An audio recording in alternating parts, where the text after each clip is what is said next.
the stage our 2025 Artist Award winner, Claudio Laso.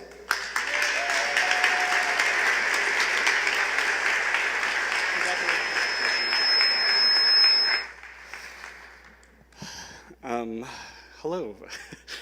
I am deeply honored to receive this recognition for my work.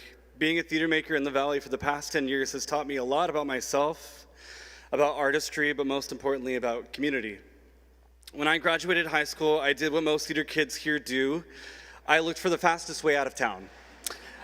I spent a year at a private performing arts college in LA, hungry for opportunity, but during my time there, I felt isolated. I felt like something was missing. After the school year ended, I came back home to Fresno.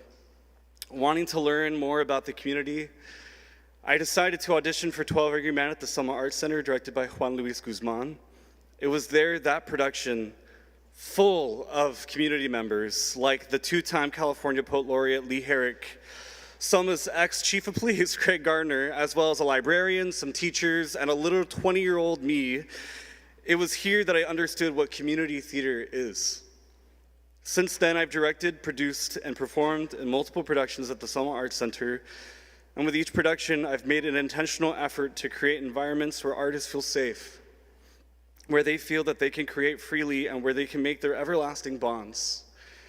Most theater makers work 9 to 5 jobs every day and still manage to rehearse for a show every evening for about 6 to 8 weeks, with anywhere from 2 to 8 weeks of performances depending on the company, which is 2 to 4 months of unpaid work.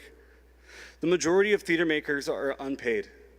Again, the majority of designers, directors, actors, and crew are unpaid.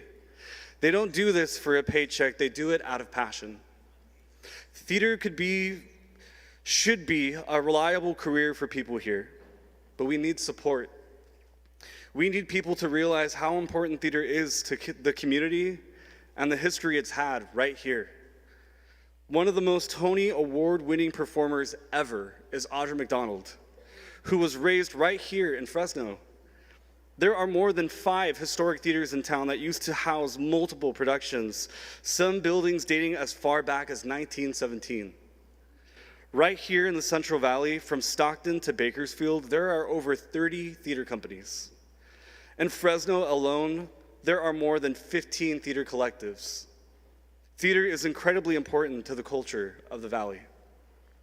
So I challenge you all, look up your local theater companies, become a season membership holder, sponsor a show, or simply pay $10 to $25 to see a production put on by people who live in your community. Fresno has the potential of becoming the next major theater hub, but it needs people to be interested in putting their phones down for 1 to 2 hours, to let themselves be absorbed into a unique experience that will never happen again. We need you all to support local theater, invest in the arts in your community, before the current administration successfully silences all of our voices. Thank you for this honor. Thank you to those who nominated me, and I hope to continue to be a positive change to theater in the Valley. Thank you.